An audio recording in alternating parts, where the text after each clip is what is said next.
Assalamualaikum warahmatullahi wabarakatuh. Kami di sini dari kelompok 1 yang bernama Enoma akan menjelajahi Museum Peta. Assalamualaikum warahmatullahi wabarakatuh. Perkenalkan, nama saya Deni Prasaja Atmayuda dari Krida Cagar Budaya dan Museum. Peminatan seni musik band. Saya bertugas di Museum Peta. Assalamualaikum warahmatullahi wabarakatuh. Perkenalkan, nama saya Ahmad Faizina Abidin dari kelompok Enoma, yaitu kelompok 1 dari Krida Seni dan Film. Peminatannya ada di fotografi dan saya bertugas di Museum Peta. Perkenalkan, nama saya Firman Wirawan, bisa dipanggil Firman. Saya dari kelompok WBB 01 dengan Krida Seni dan Film atau kita sebut KSF. Peminatannya adalah musik band. Saya Sekar Alia Agustin dari kelompok 1 Enoma WBB 01 dari Krida KCBM, peminatan menari, tugas di Museum Peta. Saya Dina Apriliani Subrata dari kelompok Enoma WBB 01 Krida KAUD, peminatan menari, tugas di Museum Peta. Perkenalkan, nama saya Nai Natasha, saya dari kelompok Enoma, kelompok 1, krida saya yaitu anak usia dini, peminatan saya yaitu musik, tugas di Museum Peta. Perkenalkan, nama saya Siti Sintanu Julia Putri, saya dari kelompok Enoma, kelompok 1, krida saya yaitu seni dan film, peminatan saya yaitu musik, tugas di Museum Peta. Assalamualaikum warahmatullahi wabarakatuh. Di sini saya akan menjelaskan diorama 1. Diorama 1 ini memperlihatkan pertemuan tokoh-tokoh besar bangsa Indonesia untuk segera mewujudkan pembentukan pasukan tentara pembela tanah air atau dalam bahasa Jepang biasa disebut Kyodo Beigyugu. Ini adalah tentara pribumi yang dibentuk oleh Jepang, tepatnya pada tanggal 3 Oktober 1943 dan berdasarkan pada maklumat Osamu Seirei nomor 44. Maklumat tersebut kemudian diumumkan oleh Panglima Tentara ke-16 yaitu Letnan Jenderal Kumakichi Kuradada sebagai tentara sukarela. Tujuan dibentuknya tentara peta ini ada dua, yaitu bagi Indonesia untuk mempersiapkan kemerdekaan Indonesia.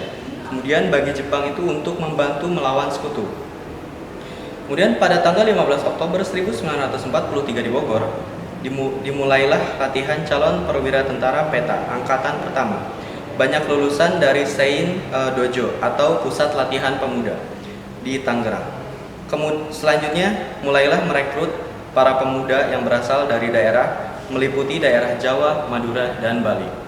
Di sini saya akan menjelaskan tentang diorama 2, yaitu kegiatan latihan di Pusat Pendidikan Perwira Peta di Bogor tahun 1943. Bentuk-bentuk pendidikan dan latihan yang dilakukan mulai dari baris berbaris, teori taktik tempur, gerakan tempur siang ataupun malam, dalam kesatuan swadan atau peleton, judan atau kompi, dan daidan atau batalion.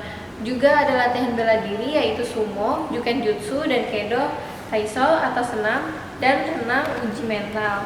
Kegiatan latihan yang dilakukan dengan menggunakan persenjataan juga dilaksanakan, antara lain dengan menggunakan sangkut dan karabin atau senjata laras pendek, senapan masih berat, mortil, dan lain-lain. Setiap calon perwira tentara peta dididik dan dilatih selama kurang lebih 2-4 bulan.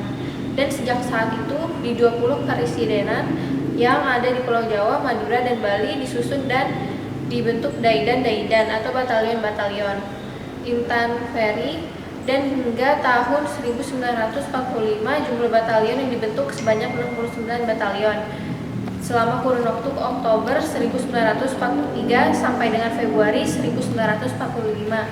Jumlah perwira dalam 5 angkatan.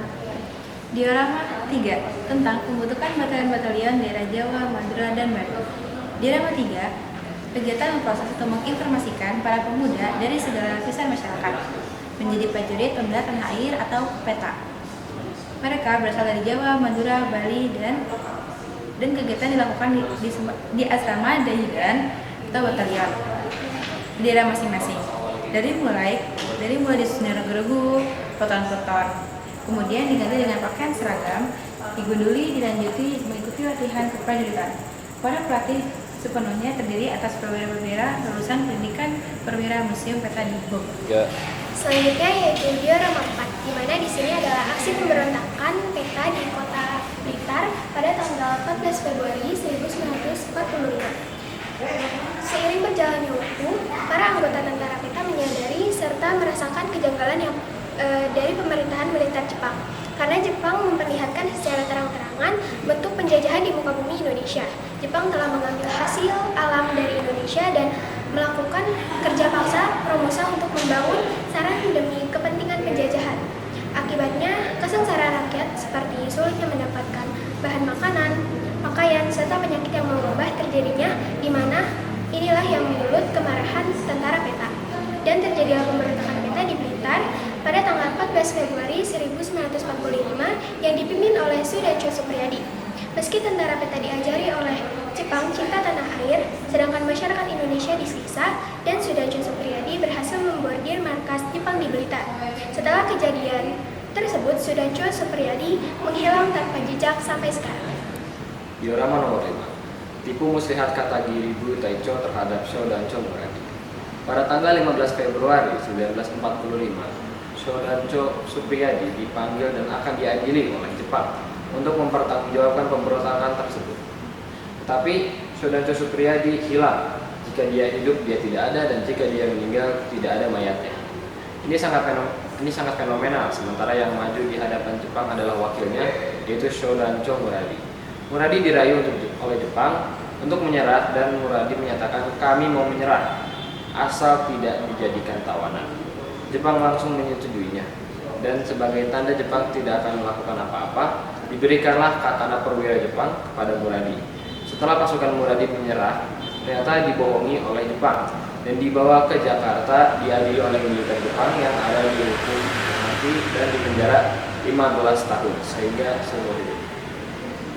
Halo semuanya, di sini saya akan menjelaskan diorama yang ke-6, yaitu peristiwa 16 Agustus 1945 di Kompi Peta Rengas Dengklok, Karawang. Soekarno-Hatta dibawa ke Rengas Dengklok untuk diamankan karena para golongan pemuda mendesak Soekarno segera memproklamasikan kemerdekaan.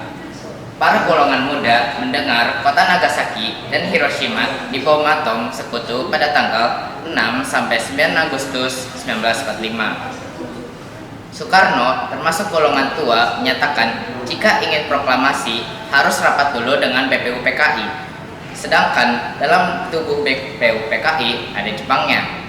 Oleh karena itu, agar tidak terjadi perbedaan pendapat antara golongan muda dan golongan tua, dibawahlah Soekarno-Hatta beserta istri dan anaknya ke Rengas Dengklok. Karena di sana sudah dikuasai oleh tentara peta dan bisa mengibarkan bendera merah putih dengan gagahnya. Kediaman rumah tempat diamankannya Soekarno-Hatta beserta istri dan anaknya milik orang keturunan Tionghoa bernama Jiao Ki Sok. Selanjutnya yaitu diorama 7.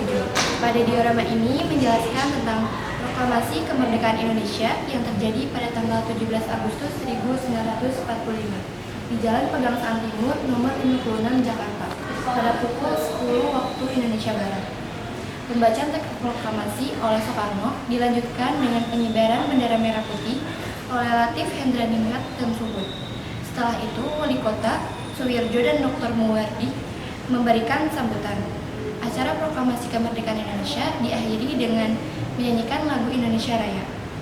Sejak saat itu lahirlah negara baru yang bernama Republik Indonesia. Pada 18 Agustus 1945, Soekarno membentuk komite dan aksi.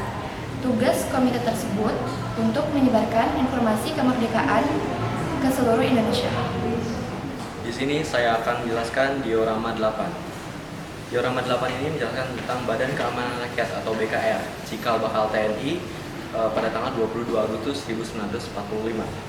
Saat itu, tanggal 23 Agustus 1945, diumumkan tentang pembentukan Badan Keamanan Rakyat yang telah diputuskan pemerintah tanggal 22 Agustus 1945 di halaman suatu gedung di Jalan Merdeka Selatan yang pernah dipersiapkan untuk markas besar tentara peta. Para pemuda peta dan Hieo yang telah resmi dibubarkan berkumpul mendengarkan seruan Bung Karno.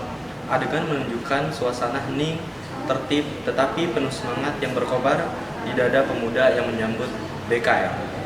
Selanjutnya ada diorama 9, yaitu peristiwa rapat raksasa 19 September tahun 1945 di lapangan Ikada, Jakarta. Presiden Soekarno sedang mengucapkan pidato pada rapat raksasa di hadapan rakyat yang memadati lapangan Ikada. Rapat tersebut merupakan manifestasi dukungan bulat rakyat atas proklamasi 17 Agustus 1945 dan siap mempertahankannya meski apapun resikonya. Para pemimpin dikawal di antara BKR Jakarta Raya pimpinan mantan Komandan Peleton Peta Mufirin Mukmin. Pasukan tersebut juga turut menjaga dan mengawal rapat raksasa. Adegan menunjukkan ketertiban massa dalam rapat tersebut dengan disiplin dan tinggi rakyat mematuhi amanat Bung Karno untuk meninggalkan lapangan dengan tenang dan tertib. Sementara itu pasukan Jepang menggunakan tank dan panser sambil berjaga-jaga dengan bedil dan sangkur terhunus mengawasi jalannya rapat. Oke, selanjutnya ada diorama ke-10, yaitu peristiwa penyerbuan Osabutai di Kota Baru oleh pasukan BKR di Jakarta pada tahun Oktober 1945. Penyerbuan pasukan BKR ke markas besar Osabutai di Kota Baru dipimpin oleh mantan Cabang Peta Soeharto. Penyerbuan dilakukan karena pihak Jepang tidak mau menyerahkan senjata milik mereka. Alhasil, pasukan BKR berhasil menyita senjata milik pasukan Jepang. Dalam penyerbuan ini, mantan Sudanko Fahridan gugur dalam peristiwa ini.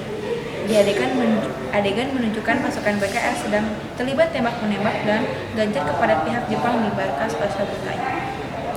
Selanjutnya yaitu diorama 11. Di sini menjelaskan tentang Badan Keamanan Rakyat Malang merintis mantrakan dirgantaraan dalam pembentukan kekuatan bersenjata Indonesia pada bulan Oktober 1945.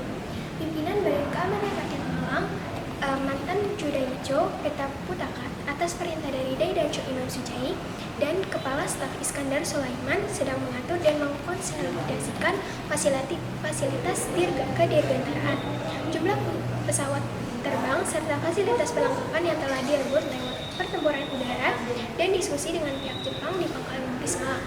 Hadir dalam pertempuran itu yaitu mantan Daidacho Basuki Sukurjo yang diangkat sebagai komandan lapangan dibantu mantan Chudancho Sulam Samsu dan mantan Budancho Supranityo.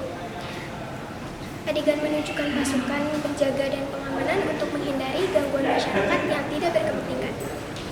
Diorama 12, yaitu merupakan pengambil alihan markas Angkatan Darat Jepang di Jawa Timur ke tangan bangsa Indonesia.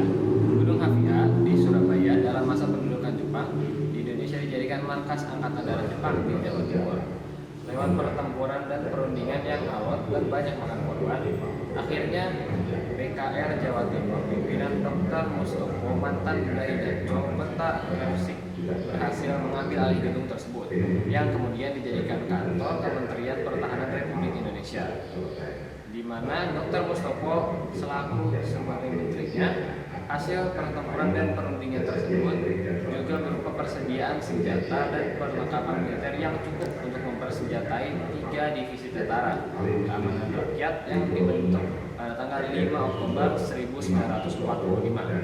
Senjata-senjata tersebut juga dikirim ke Jawa Barat untuk memperkuat pasukan-pasukan di sana. Adegan menunjukkan betapa megah dan angkernya gedung tersebut yang akhirnya jatuh ke tangan Badan Keamanan Rakyat atau BKR. Selanjutnya, saya akan menjelaskan diorama yang ke-13, yaitu Ambarawa dan lahirnya Hari Infanteri TNI Angkatan Darat 15 Desember 1945. Di suatu tempat antara Magelang dan Ambarawa, tokoh-tokoh pimpinan PKR atau TKR Jawa Tengah, Sudirman, Jatikusumo, Soeharto, Sarbini, Ahmad Yani, Isdiman, Sutarto, Dahlan Iskandar sedang berkumpul mengatur siasat untuk memukul mundur sekutu dan Belanda dari Ambarawa sesudah mereka meninggalkan Magelang. Pasukan TKR yang pada umumnya terdiri dari batalion-batalion infanteri berhasil memukul mundur pasukan sekutu dalam satuan-satuan infanteri, kavaleri, dan artileri yang juga dibantu tembakan dari udara.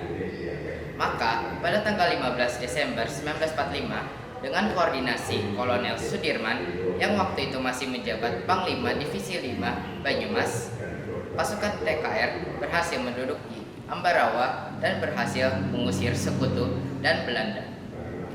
Peristiwa tersebut sampai sekarang diabadikan sebagai Hari Infanteri TNI Angkatan Darat pada tanggal 15 Desember tahun 1945. Diorama terakhir yaitu diorama 14. Diorama ini menceritakan tentang konferensi TKR untuk memutuskan pucuk pimpinan tertinggi Angkatan Perang pada tanggal 12 November 1945. Dilakukanlah pemungutan suara dan suara terbanyak dimenangkan oleh Sudirman. Kala itu, Jenderal Sudirman masih sangatlah muda, yaitu berusia 29 tahun. Sebulan setelah pemilihan tersebut, Sudirman memimpin TKR untuk memukul mundur pasukan Inggris yang membonceng Belanda di Ambarawa, Jawa Tengah. Peristiwa tersebut biasa disebut Pertempuran Pelagan Ambarawa. 3 hari usai peristiwa tersebut, tanggal 18 Desember 1945, Sudirman dilantik sebagai Panglima Besar TKR oleh Presiden Soekarno.